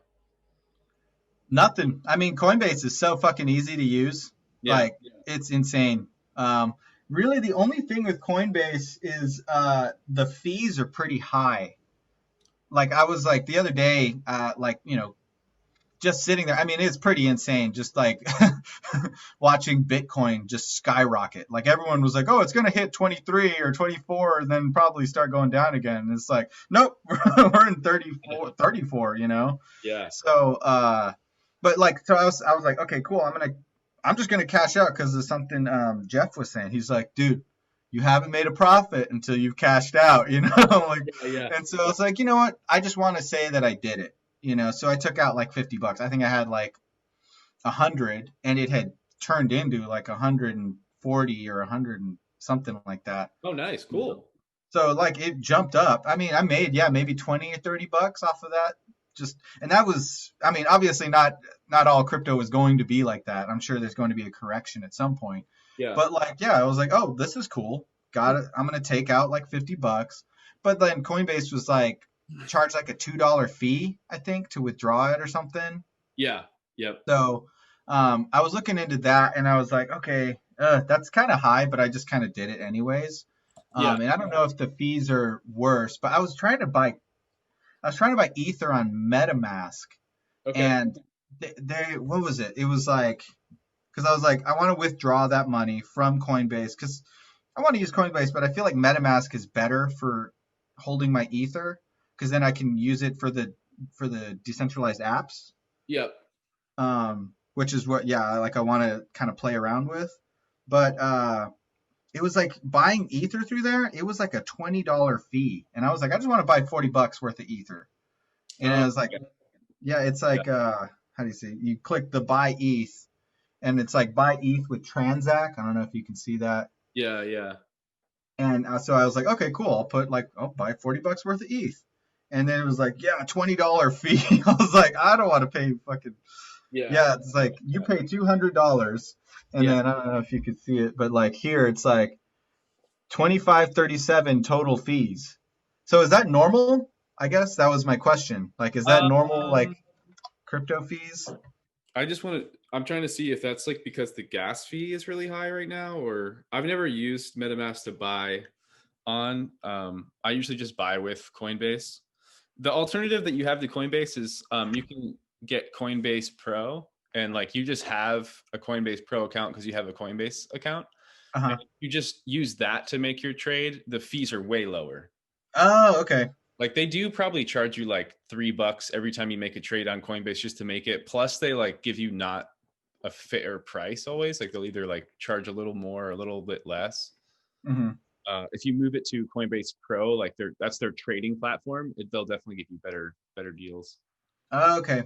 Yeah, because I was thinking of like, yeah, should I get onto, because I was wanting to get onto Binance anyways, because I want to get some hash graph. Or Uh, Binance, yeah, Binance is good too. so yeah, I was thinking, okay, I'll just buy it on an exchange, and the fees will probably be much lower, and then just transfer it to your wallet, right? You just connect like you connect MetaMask to Binance, and so when you're like, oh, cool, I'm gonna take my assets and buy a bunch of this coin, you know, then that coin gets transferred to your wallet. You basically hold on to it until you want to trade it or use it, and then you just put it back you just sell it on the exchange or whatever. Yeah, so I mean, Coinbase and Binance, those are like probably two of the biggest exchanges. And so you Hmm. can send it just directly between the two exchanges if you want. You're going to have wallets on both for both. And Okay. MetaMask is just a wallet. So what you can do with MetaMask is like you can take funds, you could send it to Coinbase, you could send it to Binance. If you want to get on decentralized exchanges like Uniswap and Hmm. all of these like DeFi platforms, you're going to need a wallet like MetaMask just to log in, and it'll always say at the top of their platforms like connect your wallet, and you'll want to connect your MetaMask wallet. But Coinbase has a mobile wallet too. Oh, okay. Yeah, or yeah, I have the Coinbase wallet as well. Yeah, so you can Yeah. always connect that too. The thing The about cool. Coinbase is like they're just the oldest, they're the most in with the IRS, like they track the most information, whereas like MetaMask and like there's gonna always be like the next new thing that's like hasn't asked you for your social security yet, and you know, Yeah. so No, it makes sense. No, I mean Coinbase is great. I think just for getting into it, it's so easy. It's like yeah, it really it's about as easy as Robinhood or uh-huh. any of those guys. It's like literally connect your bank account or credit card or whatever and tell it what you want to buy. Like, here, you want to buy Bitcoin? How much money do you want to put on it? You Uh-huh. know, like you want to buy, and then it has all the coins or whatever. And it's a good way for people who are scared of getting scammed to just be like, oh yeah, like there are no scams here. Like this company is all legit. They vet all of you can be pretty sure that all of the coins on Coinbase are legit, like they're not scams, like they're real people behind them for the most part. Yeah, well, Um, except for Ripple's getting investigated by the SEC right yeah, now. yeah, And they're taking him off their yeah, they're taking him off trading. You can't trade Ripple on Coinbase on the starting like the 19th, I think. Wow, oh yeah. yeah, So that transact fee, it's way higher. I have like another option to do it through Apple Pay, and it's only $5. weird, huh? But Interesting. maybe if you did Google Pay or something, synced it, then you could also have that. Like, because this one, there's Transact, and then I have another option called Wire. Oh, okay, That's through MetaMask. But yeah, interesting. Okay, yeah, I don't have either of those set up, so maybe I'll do that and see, or I might just I want to do Binance anyways because I want to get some hash graph or some Hedera or whatever H bars, uh-huh. and they're the only other. That's the only exchange that they're on. They're only on Binance. Okay. Yeah, which is weird. And you can you have to get a different wallet. They only have a certain number. I was gonna get like Atomic Wallet or something like that. Oh yeah, I've used That that one. you've used that one? Yeah, it's pretty good. Yeah, I don't know. They just seem like the coolest one. I don't know, but that yeah. So Hashgraph, I'm not, or H bar is what the thing is called. Uh, Which bar? they're a little picky on which like wallets you can use and which things. They're pretty interesting. I almost feel like they could kind of take the cake. It's a weird race. No one knows where we'll be in 5 years. No one knows which one is going to win. Yeah. What do you mean win though? Or yeah, I mean stick out. Like which one is going to be the most used. And maybe you're right. Like you did say something last time we talked about how like it's good that there are competitors to uh, Ethereum. I think maybe that's a lot of the words. Maybe I'm getting caught up in the kind of crypto speak Yeah. because everyone is like, Cardano's going to take over and they're going to win, or like, Tezos is going to win, or Ether is going to be the main thing that everyone uses. But it's like, I think it is important that one doesn't get too much power Right. because, if they're like, because I do wonder, I feel like there are certain possibilities that like crypto can be taken advantage of if it's like say like right now like a lot of there's reason to believe that the Chinese government owns maybe the lion's share of Bitcoin, like, Okay. and they're just holding on to it, these crazy mining farms over there. And Yeah. so it's like when a government that seems pretty totalitarian owns all of the Bitcoin, then it sort of loses its utopian feel. But it's like, but they can't stop it because there's still Ethereum. There's still, all of these other coins that we can trade to subvert it. It's like if all of a sudden Bitcoin is compromised, well, we don't need to use Bitcoin anymore. Sure, a lot of people will lose money, but it's like, well, there's other things. Like we can keep going. You can't destroy the ecosystem. So it's like if there happens to be another fork in Ethereum or something or some other problems, it's like, well, there's still these other options. And, you know, but I think there does seem to be sort of a race to the tipping point. Like the like, what's going to be the platform that grandma is going to use to buy crypto, or get involved in decentralized apps and stuff like that. Is when your mom or when you're just average person is like, oh, the first time you get on, like, like Google, like they were the or maybe it was Yahoo or something, but they were the first search engine. There were thousands of search engines, Right. and Right. it was Yahoo and Google. Those were the ones where you're like, hey, Dad, come over here, check out. It's called the internet. Like, I Right. type something in, let's go to Google. Yeah. Cool, there's a website. Type something in on Google, like, and so, like, I think that's the thing everyone's talking about is like, what's going to be that thing that, like, oh, it's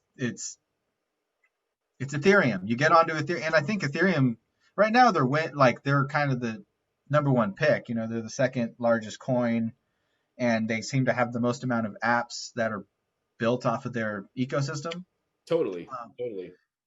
and with that, like MetaMask, the coolest part of MetaMask is the browser. Like, you get in there, and then there's like a little web browser, and it's like you go in there, and then it's got all these apps, and you're like, oh, cool, art and collectibles, social, decentralized finance, decentralized exchanges.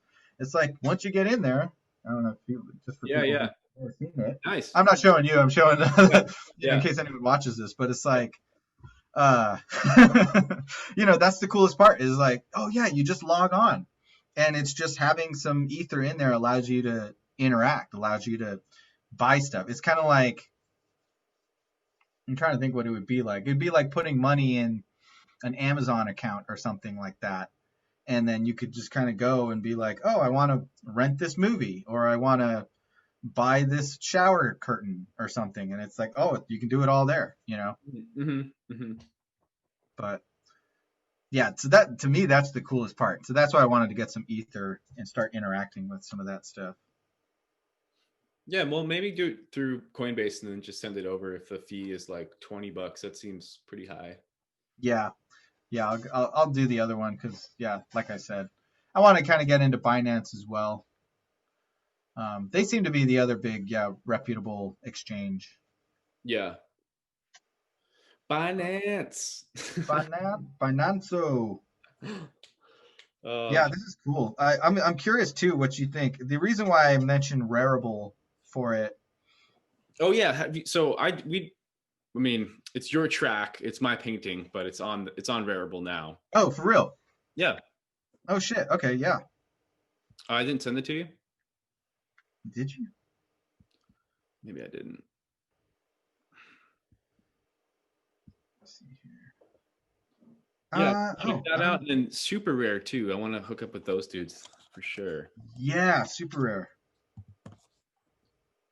And there's also an audio app. I feel like there have been a couple crypto audio, like blockchain based audio apps, kind of trying to take the place of like Spotify. Uh huh.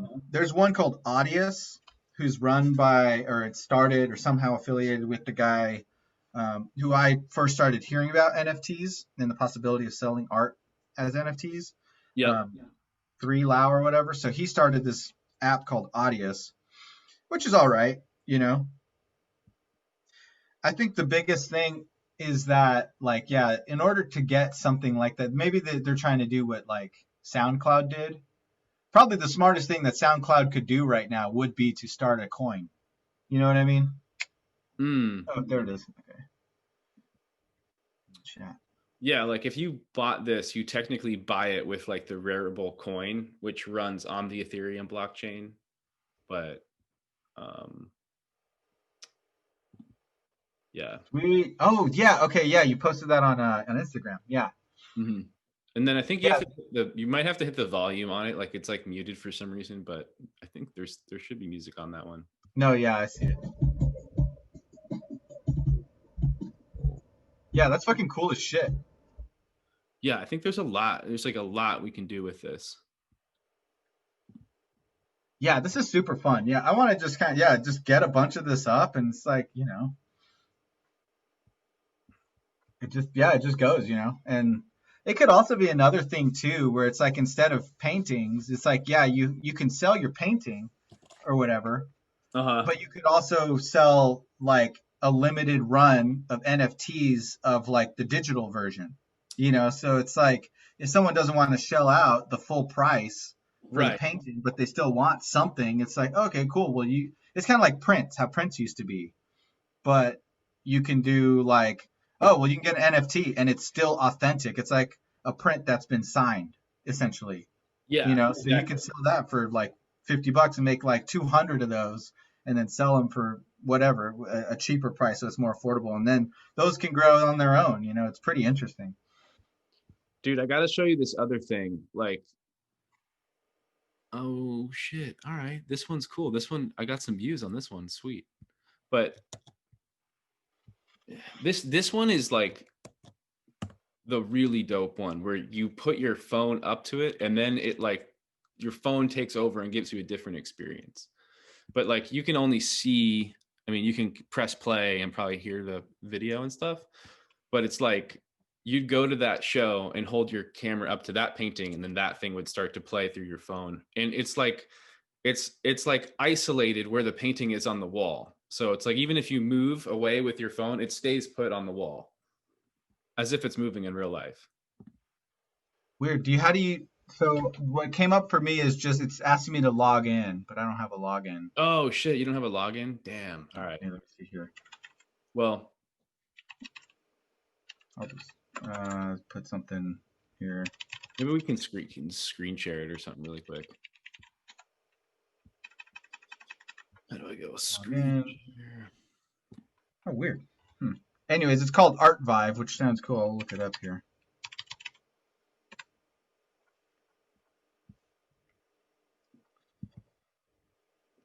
All right. So, let's see.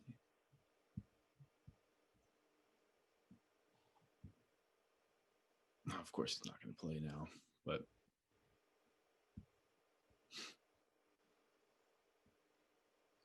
funny. Yeah, sick. Yeah, so you create little AR things around your art. That's You see that? yeah. Okay.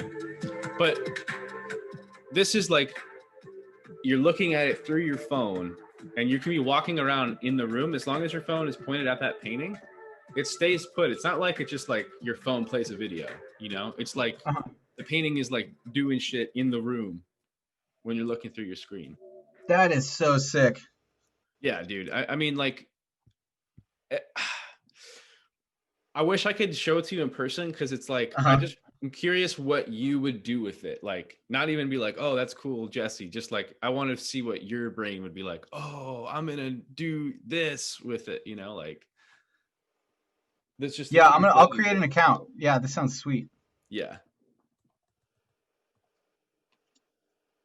Oh, yeah. Yeah, marketplace artwork's cool. That's a fucking sick app. Yeah. Yeah, like on their website, there's like videos of one of their shows. I think they're from France or something. And it's like there's this gallery's like packed with people, and like everybody has their phone like up, like looking at all the art, and it's just like playing different videos. And I don't know. It's pretty dope. Like I've always thought it's like it's always cool to like make art or music or whatever, but like to really pop off, you have to be like you're doing this, wow, this like you're like just kind of cutting edge in like a lot of different ways. And I think this could be like our way to start breaking the mold and like I don't know, just growing our audience even if it's just a little bit. Absolutely. No, I totally agree. I think, it's like tying it all into this. We talk about our art, we talk about our passions, and then we try to just help other creatives figure this shit out. It's like, Yeah. we make some mistakes, we tell other people so they don't make the same mistakes we do, and keep going. Did you ever do like the Android Jones like VR experience or anything like that? No, I didn't, but I heard it was sick. Yeah, it is sick. But I mean, looking at this now, I'm like, oh, it's not like he sat there and wrote the code. I mean, maybe No, he had some like insight to like what some of the developers, but like now there's like software out there that's just like put a video in, drag a picture here, drag a audio track here, and it's just like does it for you. dude, have you fucked with Tilt Brush? No, what is that? Dude, Tilt Brush is amazing. I was gonna get it. So Tilt Brush is a VR painting program. So, It's Google. I think it was made by Google. I was gonna get the new Oculus or whatever, but they're freaking me out with their weird like Facebook needs to know everything. I don't want Facebook to know my house layout or whatever. But anyway, so what this thing is, like I played around with it this year. I borrowed my friend's VR headset, and it's so cool because you can basically create, like you can paint in three. I actually want to see what you would make with it. You can like, so you know you're in there and you have this like kind of 3D space, and then you can like pick like geometries, like 3D geometries, like a sphere. And you can create this like sphere and you can control it and then you can move it. And then you can get brushes that create things like water.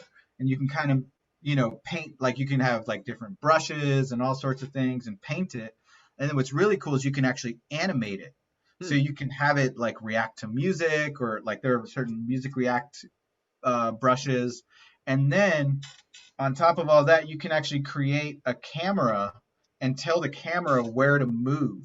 So you can see it's like this whole 3D space. Imagine I have a solar system here, and I created this little sun and a little planet spinning around it.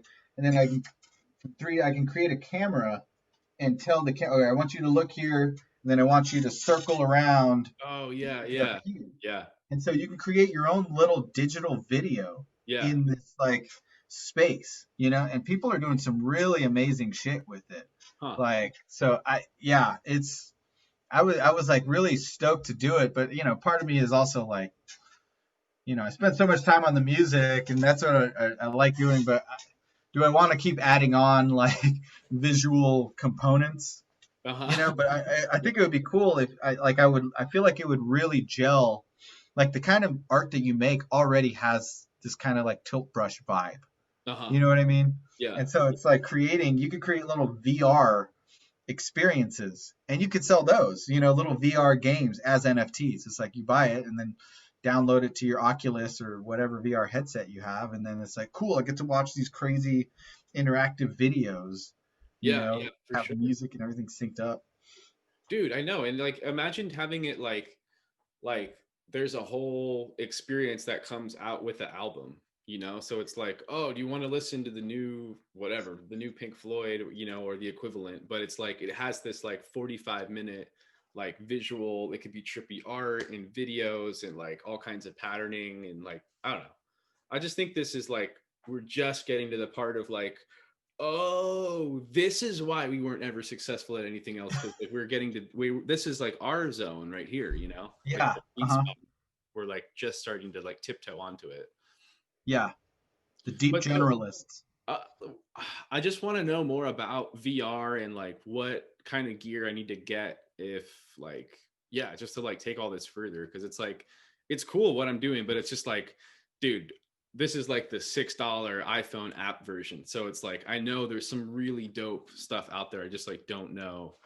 Uh, I want to get into it more. I just don't know what to even buy.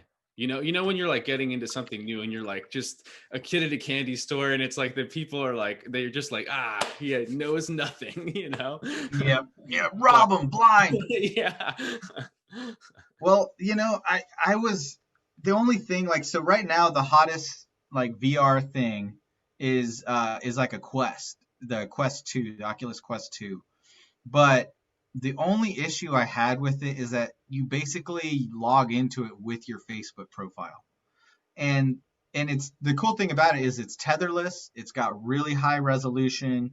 It's a really nice headset. Everything about it's pretty good. I think some of the eye things are a little complicated. Like you don't have full control over the focus. Uh-huh. You only have like three settings, and it's Uh-huh. like that seems a little weird. Like, why would you do that? Because everyone's head is different, so you want to be able to change the focus or whatever. But aside from that, it seems to have all the right specs. The only thing that really, and it's cheap. It's like I think $300 or something, Hmm. $200 or $300. So it's like the same as buying a I don't know, any other gaming console. It's basically buying a gaming console or something like that. But yeah, it's $300. And But yeah, that was the only thing that turned me off, was just that Facebook owns them, and I just don't like Facebook as a company. Yeah. But I still might get it at some point. I don't know. I would like them to say something like, yeah, we're not gonna fucking, I don't know, we're gonna encrypt your data so that China, Russia can't hack into it and know what everyone's home layout is or something. Yeah. Well, But okay. Fuck. I want to get one of these. I did. I think I'm just gonna have to get one and see what happens. yeah, You which get one one? of these and then you buy apps for them too. Yeah, yeah, it's basically just like Steam or like PS4 or whatever. It's basically you buy the equipment, and then they have a little place where you can download games, and then you can hook it up to your computer, so you can download games, and then just you store them on your headset, and then you can play the game there. So Google Tilt Brush, that's the one that I was talking about, where you can create full-fledged artworks in this little place, and then there's a gallery where you can upload it. And I think you could probably upload them to Steam as well. So we could sell games on Steam. You can sell VR things. I think you can upload it to YouTube. Certain videos you can put. YouTube has 360. Facebook has 360 content. Um, Wait, is the YouTube 360 content free most of the time? yeah, Okay. it's just videos. It's the thing about YouTube. Yeah, none of those are interactive. But I think since Facebook owns Oculus, there's probably more interactive stuff there. But like, yeah, that would just be like you put your headset on, and then people are making all sorts of cool like documentaries and video projects. But those all involve having a 360 camera. But Uh-huh. I kind of like, I'm more into creating trippy 360 animated things that are little audio visual experiences that combine that with music and stuff. Yeah, me Actually, too. But so my only thing about that is like just so few people have these. yeah, So it's like the augmented stuff is cool because like anybody that has a smartphone that can download that app can like come to your event and be like, you know, I don't know, experiencing it in a new way. But it, as this like event or like whatever thing that we're starting to like talk and pull together comes through, like I think we should reach out to the people that not only did that AR app but also like MetaMask and like maybe even Brave browser and be like, we're doing a crypto show, do you want to sponsor it? Or like part of me is almost like, why wouldn't they? you know no, yeah. Oh yeah, we were talking about that. I need to research how to create an ad on Brave. uh-huh. Uh-huh.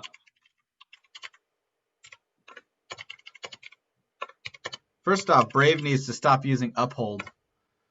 I know I can't get any verification on there, so They fucking suck. I don't know what's up with that. I want to move my Brave to a wallet or something, my bat, but I can't. but I'm with you, dude. Like what I see with the Oculus is like I want to do visuals for albums, so that like you want to put on your Oculus, you have your headset on, you're listening to the album, and there's like this whole other experience that you can have too. Yeah. And No, I think that would be super sick. And I think, yeah, so VR is in, I think, kind of a similar boat with crypto. They've been out I mean, VR's been out since the 80s, yeah, and it's been the next big thing for, 40 years. right. Uh, so we are just waiting for that. The problem, it's one of those things like there's not a there's not a game that is attractive enough to get people to switch, to get people to get the thing. And that's why I was saying I don't think that VR has a number of problems with it. For one, you leave your present reality, which is a little freaking scary and dangerous, like when you're in VR. And that's something that's sort of nice about the Oculus is they'll have like the Quest has little cameras. Uh, So when the game's off, you can kind of see where you are. right. It's a little bit more complicated than just putting cameras there and you're like, oh, I can see. But yeah, so that's one of the things. So you can kind of see, but like when you got the VR headset on, like someone could come in and just like, trip you, stand like underneath you and like make you fall or push you over, or I don't know. It's kind of freaky. Obviously, people aren't really thinking of that, but you like when you're interacting in VR, when you're doing stuff, you can't hang out with anybody. Everybody needs a VR headset. So it's like we've done games, parties at friends' houses where we're all playing VR, and you can project it, but it's really kind of just like, meh, whatever. It's not really a party game, so you can't like if you came over to my place and we were we could do multiplayer games, or we could just pass the controller and just watch it, and just like I'll play a round and then pass it over, you play around, and it's still social. Like I can see everything you're seeing, and we're like, oh yeah, go over there, go to the left. Uh-huh. Uh-huh. So, but I think that's yeah. So we're kind of waiting for something to really push it over the edge. But for now, I think AR really is going to be the future. And I think when a consumer based AR headset comes out, that's when it's really going to kick off. I know, because like the glasses and everything like just didn't really work. No, so Microsoft just came out with their what are they called, the HoloLens. But the Uh-huh. thing is, they're like skipping. They don't want to go to consumer yet. They're going straight to professionals. They want it because the HoloLens is like 2 grand or something like that. Uh-huh. And so you buy it, and it's designed for people who are designing 3D models and stuff like that. People to have like, you know, people who are designing products and things like that. So it's a business expense and stuff. So my buddy actually working with Meow Wolf is doing stuff. He's learning how to use the HoloLens. So they might be using HoloLens at Meow Wolf to enrich the experience. Mm-hmm. And the HoloLens is really, really cool. It's got a pretty big range of vision, um, and it looks awesome. Like you see on your table, like looking there, you see like a little hologram, just a little. It looks real. You see like rain, shit falling. It's Uh-huh. really, really cool. Uh-huh. So, um, but yeah, I think for now it's like doing some like maybe learning about it. It's almost like getting into like buying a VR headset now is like kind of getting into crypto in like 2015 or something like that. You know what I mean? Yeah. Yeah. Like it's on its like second big rise, and it just needs something. It just needs something to get people to convince people to buy. It needs Halo, it needs its own Right. Halo. Right. Right. Well, I mean, I'm looking at it right now. I think I'll buy one. But like this is what I like. I'm getting to the point where I want to like take these ideas and then get them kind of like really like trim all the fat off of them and have like a demo with something like this so that like when I'm showing some people that could be potential like investors, then I'm like, I want 25K just to do this art project, and I'm going to be able to pay Aaron to work full time on this, and pay my other friends or whatever, so we get this Yeah. done. And who knows, like maybe we make the money back barely, or somebody gets like a break out of it, or like I don't know, it becomes like a whole new thing that people download albums and create that on Steam or like platforms like that. Yeah.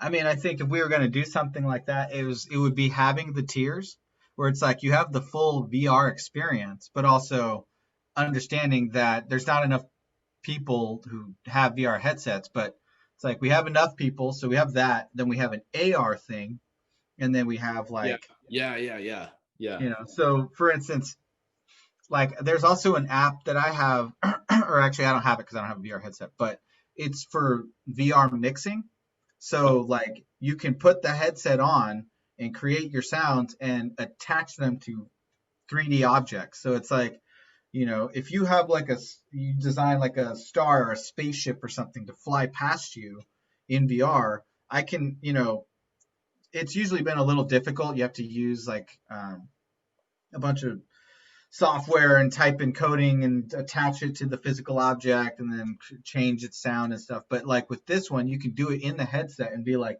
all right, this object, I want you to have this, click, click, that sound is now attached. So I can create music where it's like, every beat something's flying past you, or something like that. And I can actually design it so it sounds like it's going around your head, like you put the headphones on. And Mm-hmm. so, we could break that down to where like we base it off of a painting or something. It's like, you create a painting and you're like, cool, this is a really cool space that I want to explore 3D. So it's like we can, you can sell the print, the 2D normal painting, and the regular stereo song that maybe goes along with it. And then the next level up is you have the AR thing where you can put your phone on it. People can put it in their room and then be like, "Oh, that's a cool painting or a cool poster." It's like, "Oh, check this out. Get your phone and like Right. shine your phone up to it." Yep. And it's like, "Oh, sick." Yeah. Um, and then on another level, you could do, yeah. And then the third level is like doing the VR, like where it's like, oh, you can also buy the VR experience and be able to watch that and check it out. Mm-hmm. Hmm. Here's another idea. What if we almost do like you have a painting that changes. Like you can get multiple. So it's like imagine you just sell someone like a canvas or something, whatever poster, and it just has a triangle on it.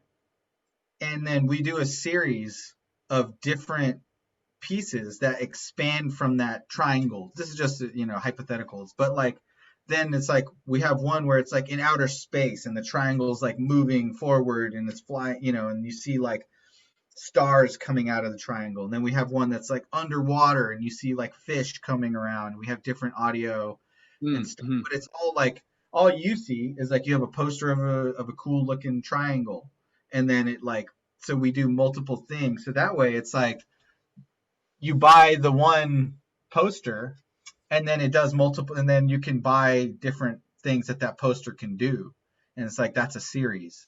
That way it's not just about like I have this one poster thing that I hold up, but go check it out. They just released a new thing for the triangle poster. Oh, really? Like, let me see what they got, and see what they did to that triangle, Mm-hmm. Mm-hmm. Mm-hmm. or have different people collaborate. And it's just like, yeah, that's the one thing.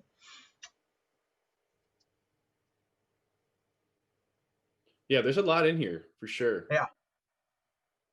I'm gonna have to see what that tilt brush app, um, like what the capabilities are with it. Yeah, dude, I would have never had so much fun. Like the tilt Oh, brush cool. is really like it's one of the coolest things. Sweet. Like tilt brush art is really awesome. So in that, do you think? Well, I guess from that, is there like a video editing program on there too? You think? Yeah, I think so.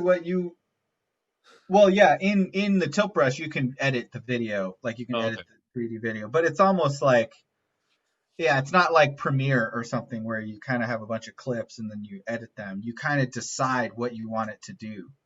Right. And I think then you would probably, oh, I wonder how you would, you actually could do it in Premiere. I think Premiere can do VR. Okay. So like, yeah, say if we had multiple scenes, like, you design a solar system and then we design an underwater scene and we want to connect them in the same video, Uh-huh. you um, then yeah, then I think you would take each of those shots and then combine them somehow, probably in Premiere, which I have Premiere, and then I think also what is it called? Unity, and then I think Unity is also what you would use to attach the 3D audio and stuff to it. Hmm. Okay. So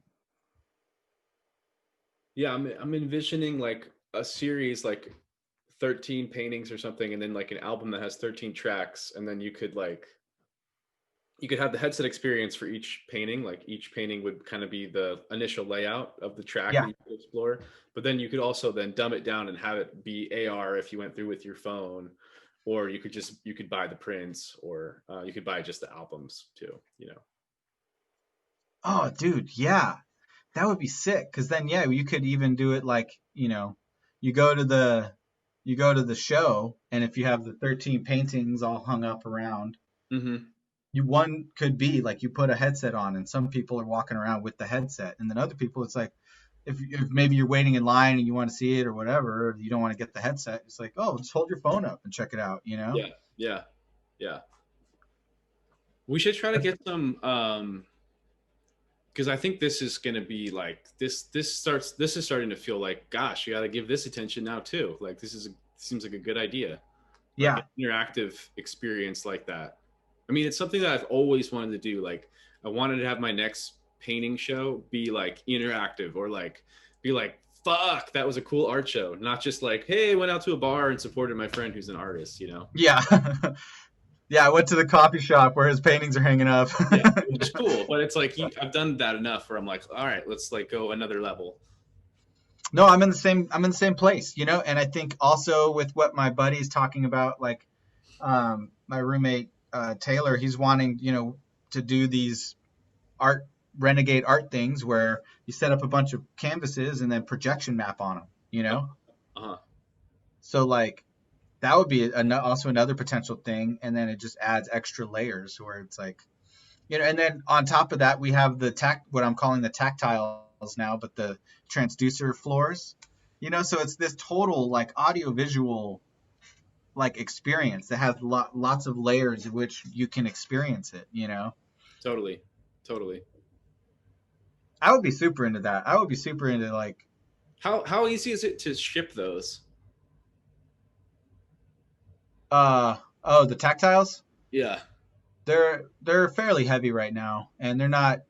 We need to work on the design. That's sort of one of my goals for like this first quarter is to revamp the design and really figure it out, and then I want to start like kind of talking to investors and really like getting it Okay. solid. Oh, we're gonna try to also apply for a patent and see if we can patent it. I don't really care if we do or not, but I think it could be pretty cool to have a patent. Yeah. Yeah. For what it's worth, my mom listened to our first episode and she's like, "Those dance floors your friend makes sound really cool." Oh yeah, dude, we need Yep, they're pretty cool. we do need to I need to get all that stuff going. Like this is where I talk about. I'm like, oh, I need to do that, I need to do that, I got a million things, I got to do it. Yeah. But dude, this is just I mean, if anything of our earlier conversation is still registering, don't get overwhelmed and just keep doing your thing. And, I think just keep putting a little bit of energy on it. Like, now I'm going to start looking at this 3D thing, and then I'm sure that's going to open up this whole other gate. And, Yeah. And it's like you said, like last year you put out like a ton of music. So it's like, there's also like a bunch of paintings that I have. I don't have to necessarily knock all out the paintings. Like I can just start digitizing the paintings that I do have, and the music's already there. So it's like, yeah, no, it's fucking true. Yeah, I would even be down with redoing a lot of my YouTube videos. Like if you find songs that you want to put on the painting, like I'll take the video down and put your painting up as the visual. Because what I would do is I would just find like I go on Unsplash and just find cool pictures or whatever, Instagram, and just find stuff, and then just what I thought fit the vibe. But I would take it down and then put your art up on my video so people are looking at it. Okay, yeah, if you want to. Yeah, I mean, I'd be super down. Yeah, you can make the GIF or the video or whatever as long as you want, like so the full duration of the track. I've just been making them kind of short just for Instagram attention span. Yeah, for sure. Yeah, actually, send me those other two GIFs and I'll replace those videos. I'll find those songs and put your art up on my YouTube. Yeah, I'll send them. I mean, they're only like 20 seconds or something, but I'll send them if you want. Well, I'll just take that little thing and I'll just extend it because you can do that in pretty easily in Premiere. Okay. Yeah. I want to make sure you get like a good quality, because I just don't want it to be like all like, it's like, oh, it's this thing, it's all glitchy and like pixelated. Oh, for sure. Oh yeah, totally. But we can figure that out. Yeah, whatever you want. Oh shit, Maker's exploding right now. I know, dude. I think Bitcoin hit a new all-time high today too. Oh man. Damn, you're right. This was an epic episode. Yeah. Yeah, man. I would say like for anyone who watches this or listens, like don't And this is something for me too. Like, with transurfing, which is something I spend a lot of time thinking about. It's like, don't take your shit too seriously. And I think that's what I was doing with a lot of music. And it's just like, just take it as it comes and see what happens. And just everything's an experiment. Everything's about like, does it feel good? Does it feel right? Process it, have fun, explore, and just like know that you're gonna get there. Like it takes a lot of faith for me, but like, yeah, I really don't like, I don't see how we can be unsuccessful. Like we have all the things. Like Yeah. we're smart, we're talented, we work hard. We just need to do it. It's just Yeah. all it is, just keep doing it. And I think I like where we're at. I think we got a good team, and we both know, like, and this is even better because we're basically including everyone we know on this journey with us, so it's like we're going to expand and have our homies like just, oh yeah, I bet you there are people we have on the show we didn't even know are going to become collaborators, and it's like, oh, I can help you guys with that. And it's like, oh, I didn't, this is just, who knows where it'll go. So Totally. yeah, Totally. Yo, I'm stoked, man. me We got to too. raise a little bit of funding so we can like really, go at this full time. So I'll be putting my work in and see what I can come up with. But that being said, if anybody wants to drop a couple pennies in the tip jar, feel free. Tip jars will be in the comments below. But I don't know. I think we should try to and this I think can go for any artist too, but like just for us, yeah, try to like, let's raise a little bit of revenue. Let's get serious about these projects. Like, nothing gets too serious. Like somebody's, all right, I'm going to pay you to do this thing. So Yeah, as soon as that happens, it's like, all right. So if that starts happening, then we can really do these VR, AR shows. And I'm just stoked to see where that's going to go. Like for serious. same here. Yeah, same. Yeah, this is going to be crazy. This is going to be cool.